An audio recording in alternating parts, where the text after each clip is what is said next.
حضرت محمد کا یہ واقعہ سننا ہر امتی پر لازم ہے۔ حضور صلی اللہ علیہ وآلہ وسلم فرماتے ہیں کہ میری جوانی کے دن تھے کہ ایک رات میں نے اپنے قریبی صحابہ سے کہا، تم میری بکریوں کا خیال رکھنا، ایک نوجوان کے پاس جانا ہے۔ جب حضور اس نوجوان کے پاس پہنچے تو شادی کا موقع تھا اور موسیقی کا پروگرام شروع ہو چکا تھا۔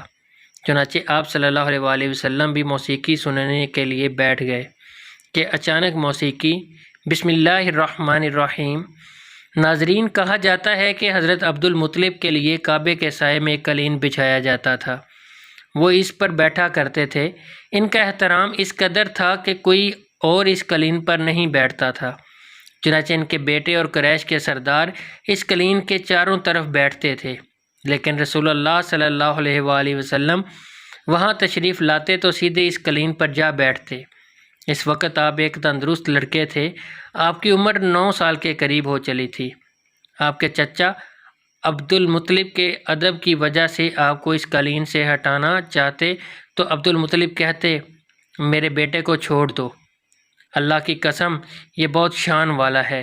پھر وہ آپ کو محبت سے اس فرش پر بٹھاتے، آپ کی کمر پر شفقت سے ہاتھ پھیرتے، آپ کی باتیں سن سن کر حد درجہ خوش ہوتے رہتے۔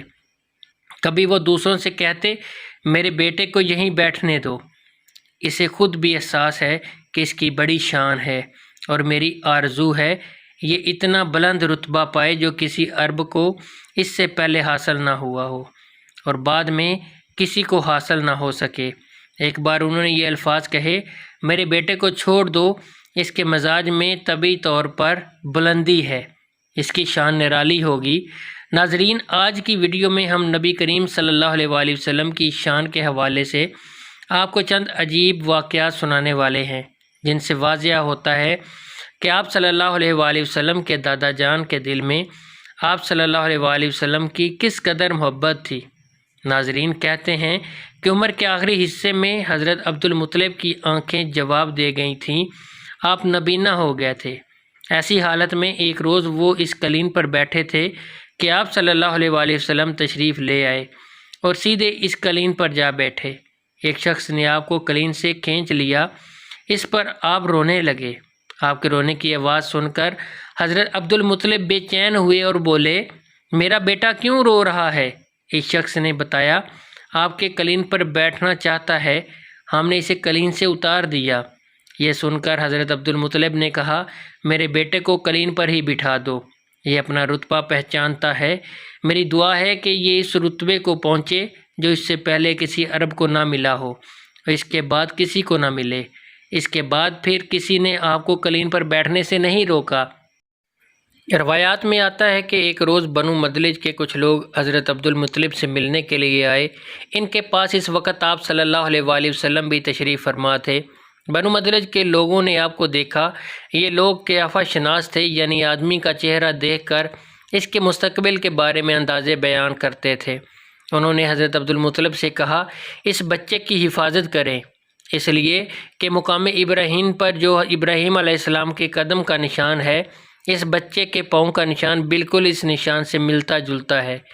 اس قدر مشابہت ہم نے کسی اور کے پاؤں میں نہیں دیکھی۔ ہمارا خیال ہے یہ بچہ نرالی شان کا مالک ہوگا، اس لیے اس کی حفاظت کریں۔ ناظرین، یاد رہے کہ مقام ابراہیم خانہ کعبہ میں وہ پتھر ہے جس پر حضرت ابراہیم علیہ السلام کعبہ کی تعمیر کے وقت کھڑے ہوتے تھے۔ معجزے کے طور پر اس پتھر پر حضرت ابراہیم علیہ السلام کے پیروں کے نشان پڑ گئے تھے۔ لوگ اس پتھر کی زیارت کرتے ہیں، یہی مقام ابراہیم ہے۔ کیونکہ آپ حضرت ابراہیم علیہ السلام کی نسل سے ہیں، اس لیے ان کے پاؤں کی مشابہت آپ میں ہونا قدرتی بات تھی۔ ناظرین، کہتے ہیں ایک روز حضرت عبدالمطلب میں حجر اسود کے پاس بیٹھے ہوئے تھے، ایسے میں ان کے پاس نجران کے عیسائی آ گئے۔ ان میں ایک پادری بھی تھا۔ اس پادری نے حضرت عبدالمطلب سے کہا، ہماری کتابوں میں ایک ایسے نبی کی علامات ہیں جو اسماعیل علیہ السلام کی اولاد میں سے ہونا باقی ہے، یہ شہر اس کی جائے پیدائش ہوگا، اس کی یہ نشانیاں ہیں۔ ابھی یہ بات ہو رہی تھی کہ کوئی شخص آپ کو لے کر وہاں آ پہنچا۔ پادری کی نظر جو ہی آپ پر پڑی، وہ چونک اٹھا، آپ کی آنکھیں، کمر اور پیروں کو دیکھ کر وہ چلا اٹھا، وہ یہی نبی ہیں، یہ تمہارے کیا لگتے ہیں؟ حضرت عبد المطلب بولے، یہ میرے بیٹے کے بیٹے ہیں۔ اس پر وہ پادری بولا، اور تب یہ وہ نہیں، اس لیے کہ ہماری کتابوں میں لکھا ہے کہ اس کا والد کا انتقال اس کی پیدائش سے پہلے ہو جائے گا۔ یہ سن کر حضرت عبد المطلب بولے، یہ دراصل میرا پوتا ہے، اس کے باپ کا انتقال اس وقت ہو گیا تھا جب یہ پیدا بھی نہیں ہوا تھا۔ اس پر پادری بولا، ہاں یہ بات ہوئی نا، اب آپ اس کی پوری طرح حفاظت کریں۔ ناظرین، کہا جاتا ہے کہ حضرت عبد المطلب کی آپ سے محبت کا یہ عالم تھا کہ کھانا کھانے بیٹھتے تو کہتے، میرے بیٹے کو لے آؤ۔ آپ تشریف لاتے تو حضرت عبد المطلب آپ کو اپنے پاس بٹھاتے، آپ کو اپنے ساتھ کھلاتے۔ بہت زیادہ عمر والے ایک صحابی حیضہ بن معاویہ رضی اللہ تعالیٰ عنہ کہتے ہیں، میں ایک مرتبہ اسلام سے پہلے جاہلیت کے زمانے میں حج کے لیے مکہ معظمہ گیا۔ وہاں بیت اللہ کا طواف کر رہا تھا، میں نے ایک ایسے شخص کو دیکھا جو بہت بوڑھا اور بہت لمبے قد کا تھا۔ وہ بیت اللہ کا طواف کر رہا تھا اور کہہ رہا تھا، اے پروردگار، میری سواری کو محمد کی طرف پھیر دے اور اسے میرا دست و بازو بنا دے۔ میں نے اس بوڑھے کو جب یہ شعر پڑھتے سنا تو لوگوں سے پوچھا، یہ کون ہے؟ لوگوں نے بتایا، یہ عبد المطلب بن ہاشم ہے۔ انہوں نے اپنے پوتے کو اپنے ایک اونٹ کی تلاش میں بھیجا ہے، وہ اونٹ گم ہو گیا ہے، اور وہ پوتا ایسا ہے، جب بھی کسی گمشدہ چیز کی تلاش میں اسے بھیجا جاتا ہے تو وہ چیز لے کر ہی آتا ہے۔ پوتے سے پہلے یہ اپنے بیٹوں کو اس اونٹ کی تلاش میں بیچ چکے ہیں، لیکن وہ ناکام لوٹ آئے ہیں۔ اب چونکہ پوتے کو گئے ہوئے دیر ہو گئی ہے، اس لیے پریشان ہے اور دعا مانگ رہے ہیں۔ تھوڑی ہی دیر گزری تھی کہ میں نے دیکھا کہ آپ صلی اللہ علیہ وآلہ وسلم اونٹ کو لیے تشریف لا رہے ہیں۔ حضرت عبد المطلب نے آپ کو دیکھا اور کہا، میرے بیٹے، میں تمہارے لیے اس قدر فکر مند ہو گیا تھا کہ شاید اس کا اثر کبھی میرے دل سے نہ جائے۔ ناظرین، آپ کو بتاتے چلیں کہ حضرت عبد المطلب کی بیوی کا نام رقیہ بنت ابو سیفی تھا۔ وہ کہتی ہیں، قریش کئی سالوں سے قحط سالی کا شکار ہوتے، بارشیں بالکل بند تھیں، سب لوگ پریشان تھے۔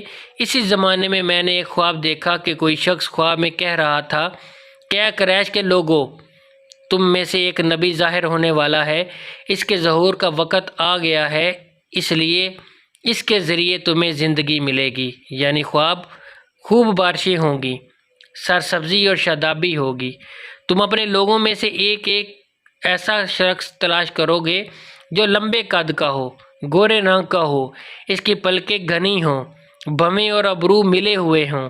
وہ شخص اپنی تمام اولاد کے ساتھ نکلے اور تم میں سے ہر خاندان کا ایک آدمی نکلے، سب پاک صاف ہوں، خوشبو لگائیں اور وہ حجر اسود کو بوسہ دیں، پھر سب جبل ابو القیس پر چڑھ جائیں۔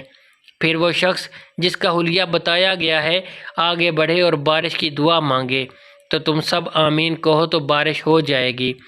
صبح ہوئی تو رقیقہ نے اپنا یہ خواب قریش سے بیان کیا۔ انہوں نے ان نشانیوں کو تلاش کیا تو سب کی سب نشانیاں انہیں عبد المطلب میں مل گئیں۔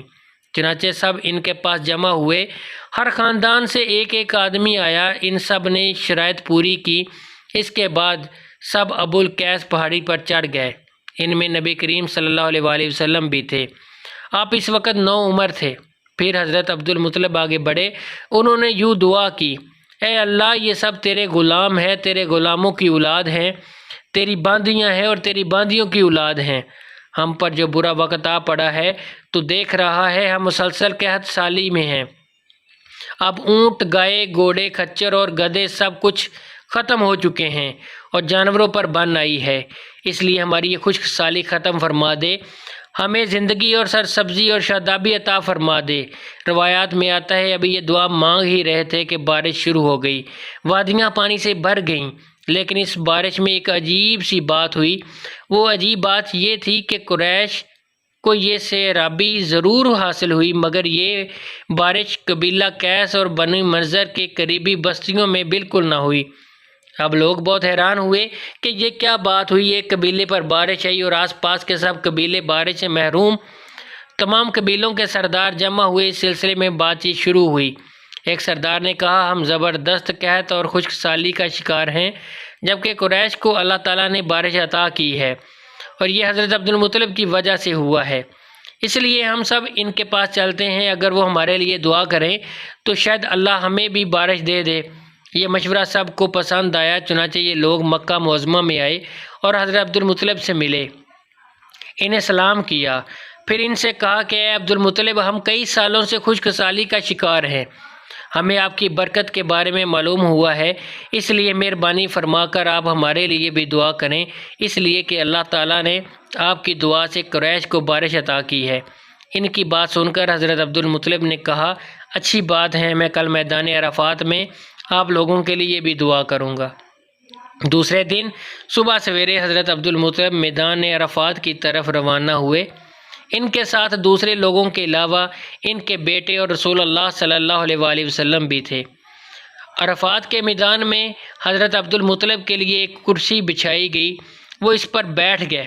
نبی کریم صلی اللہ علیہ وآلہ وسلم کو انہوں نے گود میں بٹھا لیا، پھر انہوں نے ہاتھ اٹھا کر یوں دعا کی، اے اللہ، چمکنے والی بجلی کے پروردگار اور کھڑکنے والی گرج کے مالک، پالنے والوں کے پالنے والے اور مشکلات کو آسان کرنے والے، یہ قبیلہ قیس اور قبیلہ مظہر کے لوگ ہیں، یہ بہت پریشان ہیں، ان کی کمریں جھک گئی ہیں، یہ تجھ سے اپنی لاچاری اور بے بسی کی فریاد کرتے ہیں اور جان و مال کی بربادی کی شکایت کرتے ہیں، پس اے اللہ، ان کے لیے خوب برسنے والے بادل بھیج دے اور آسمان سے ان کے لیے رحمت عطا فرما، تاکہ ان کی زمینیں سرسبز ہو جائیں اور ان کی تکالیف دور ہو جائیں۔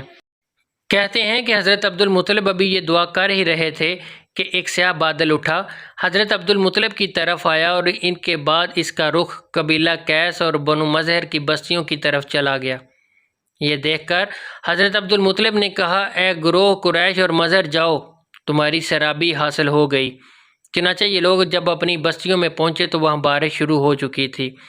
سبحان اللہ۔ ناظرین، یہ سب برکات نبی کریم صلی اللہ علیہ وآلہ وسلم کی ذات کی موجودگی کی وجہ سے تھیں۔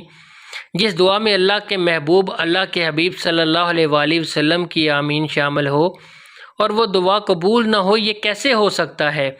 اور دوسری اہم بات جو معلوم ہوئی وہ یہ ہے کہ اسلام سے پہلے بھی قریش اور عرب کے لوگ اللہ تعالیٰ ہی سے اپنے مسائل کے لیے دعا مانگا کرتے تھے، مطلب یہ کہ وہ اللہ تعالیٰ کو ماننے والے تھے۔ ناظرین، اس واقعے سے نبی کریم صلی اللہ علیہ وآلہ وسلم کی شان کے ساتھ ساتھ آپ صلی اللہ علیہ وآلہ وسلم کے خاندان کی شان بھی واضح ہوتی ہے کہ اللہ تعالیٰ کی طرف سے آپ کی دادی جان کو خواب آنا اور پھر آپ کے دادا جان کا اللہ تعالیٰ کی بارگاہ میں سوال کرنا اور ان کی دعاؤں کا قبول ہونا، یہ سب خاندان نبوت صلی اللہ علیہ وآلہ وسلم کی شان کو ظاہر کرتا ہے۔ روایات میں آپ صلی اللہ علیہ وآلہ وسلم کی شان کے حوالے سے ایک اور واقعہ یوں آتا ہے کہ جب نبی کریم صلی اللہ علیہ وآلہ وسلم 7 سال کے ہو چکے تھے تو آپ کی آنکھیں دکھنے لگیں۔ مکہ میں آنکھوں کا علاج کرایا گیا لیکن افاقہ نہ ہوا۔ حضرت عبد المطلب سے کسی نے کہا کہ عکاظ کے بازار میں ایک راہب رہتا ہے، وہ آنکھوں کی تکالیف کا علاج کرتا ہے۔ حضرت عبد المطلب آپ کو اس کے پاس لے گئے، اس کی عبادت گاہ کا دروازہ بند تھا، انہوں نے اسے آواز دی، راہب نے کوئی جواب نہ دیا۔ اچانک عبادت گاہ میں زلزلہ آیا، راہب ڈر گیا کہ کہیں عبادت خانہ اس کے اوپر نہ گر پڑے، اس لیے ایک دم باہر نکل آیا۔ اب اس نے آپ کو دیکھا تو چونک اٹھا، اس نے کہا، اے عبد المطلب، یہ لڑکا اس امت کا نبی ہے، اگر میں باہر نہ نکلتا تو یہ عبادت گاہ ضرور مجھ پر گر پڑتی، اس لڑکے کو فوراً واپس لے جاؤ اور اس کی حفاظت کرو، کہیں یہودیوں یا عیسائیوں میں سے کوئی اسے قتل نہ کر دے۔ پھر اس نے کہا، اور رہی بات ان کی آنکھوں کی، تو ان کی آنکھوں کی دعا تو خود ان کے پاس موجود ہے۔ حضرت عبد المطلب یہ سن کر حیران ہوئے اور بولے، ان کے اپنے پاس ہے؟ میں سمجھا نہیں۔ ہاں، ان کا لعاب دہن ان کی آنکھوں میں لگائیں۔ انہوں نے ایسا ہی کیا، آنکھیں فوراً ٹھیک ہو گئیں۔ ابن اسحاق بہقی اور ابن عساکر رحمۃ اللہ علیہ نے حضرت علی رضی اللہ تعالیٰ عنہ سے روایت نقل کی کہ میں نے رسول خدا صلی اللہ علیہ وآلہ وسلم کو فرماتے سنا کہ میں جاہلیت کی رسوم بد اور لہو اولاد کی طرف کبھی بھی متوجہ نہیں ہوا سوائے 2 راتوں کے، اور ان 2 راتوں میں اللہ تعالیٰ نے مجھے بے خطا اور معصوم رکھا۔ ایک رات کا واقعہ تو یہ ہے کہ مکہ کے چند نوجوان اور میں یعنی آپ صلی اللہ علیہ وآلہ وسلم اپنے گھر کی بکریوں کے ریوڑ میں تھے۔ میں نے اپنے ساتھی سے کہا ذرا میری بکریوں کی نگرانی کرنا تاکہ میں مکہ جا کر نوجوانوں کا شغل دیکھوں۔ اس نے کہا اچھا ٹھیک ہے۔ پھر میں آبادی کی طرف چلا آیا اور پہلے ہی گھر میں موسیقی کی آوازیں میں نے سنی۔ پوچھا یہ آواز کیسی ہے؟ کسی نے بتایا کہ شادی کا سلسلہ ہے۔ میں موسیقی سننے کے لیے بیٹھ گیا۔ اللہ تعالیٰ نے میرے کانوں کو تپ تپایا اور میں سو گیا، حتیٰ کہ دوسرے روز سورج کی آمد پر اس کی شعاؤں نے مجھے بیدار کر دیا۔ میں اٹھ کر اپنے ساتھی کے پاس گیا۔ اس نے پوچھا اتنے لمبے وقت تم کیا کرتے رہے؟ میں نے اس کو پوری آپ بیتی سنائی۔ دوسری رات پھر میں نے اپنے ساتھی سے کہا کہ میری بکریوں کا خیال رکھنا، میں جا کر شغل کروں۔ اس نے اقرار کیا اور میں مکہ شہر کی طرف روانہ ہو گیا۔ یہاں آ کر میں نے موسیقی کی ویسے ہی آواز سنی جیسے میں نے گزشتہ رات سنی تھی۔ میں دیکھنے کے لیے بیٹھ گیا۔ پھر قدرت نے میرے کانوں کو تپ تپایا اور میں پھر سو گیا، یہاں تک کہ دوسرے دن دھوپ نے مجھے جگایا۔ پھر میں لوٹ کر اپنے ساتھیوں کے پاس آیا اور اس نے پوچھا تم نے کیا کیا؟ میں نے کہا کہ کچھ بھی نہیں، اور ساری صورتحال بتائی۔ اس کے بعد میں نے کبھی ایسا ارادہ نہ کیا اور نہ ہی مجھے کوئی رغبت ہوئی، یہاں تک کہ اللہ تعالیٰ نے مجھے نبوت سے سرفراز فرمایا۔ حضرت جابر رضی اللہ تعالیٰ عنہ سے روایت ہے کہ جب کعبہ کی تعمیر ہوئی تو نبی کریم صلی اللہ علیہ وآلہ وسلم اور حضرت عباس رضی اللہ تعالیٰ عنہ پتھر اٹھا کر لانے لگے۔ حضرت عباس رضی اللہ تعالیٰ عنہ نے آپ سے کہا کہ اپنا تہمت بند اتار کر کندھوں پر رکھ لو تاکہ تمہارے کندھے پتھر سے محفوظ رہیں۔ چنانچہ آپ صلی اللہ علیہ وآلہ وسلم نے اپنا تہمت بند کھول کر کندھوں پر رکھا ہی تھا کہ اتنے میں آپ صلی اللہ علیہ وآلہ وسلم زمین پر گر گئے اور آنکھیں آسمان میں لگ گئیں۔ پھر آپ اٹھے اور فرمانے لگے میرا تہمت بند، میرا تہمت بند، اور فوراً آپ صلی اللہ علیہ وآلہ وسلم نے تہمت بند باندھ لیا۔ حضرت عباس رضی اللہ تعالیٰ عنہ فرماتے ہیں اچانک آپ بے ہوش ہو کر گر پڑے۔ میں دوڑتا ہوا آیا اور آپ کی نگاہیں آسمان میں پیوست تھیں۔ میں نے کہا اے بھتیجے تمہاری حالت کیا ہے؟ آپ صلی اللہ علیہ وآلہ وسلم نے فرمایا مجھے روک دیا گیا ہے کہ میں برہنہ ہو کر چلوں۔ اس کے بعد آپ صلی اللہ علیہ وآلہ وسلم کبھی عیاں نہ ہوئے۔ حضرت عباس رضی اللہ تعالیٰ عنہ کہتے ہیں میں نے آپ کی بات نوٹ کر لی، اس کے بعد آپ کبھی عیاں نہ ہوئے۔ اللہ تعالیٰ نے آپ صلی اللہ علیہ وآلہ وسلم کی رسالت کا اظہار کر دیا۔ اللہ پاک ہمیں دین کا پیروکار بنائے اور ہمیں نیکوکاروں میں شامل کرے، آمین۔ ناظرین کمنٹ باکس میں اللہ تعالیٰ کے 99 ناموں میں سے ایک نام ضرور ٹائپ کریں، آمین۔ جزاک اللہ۔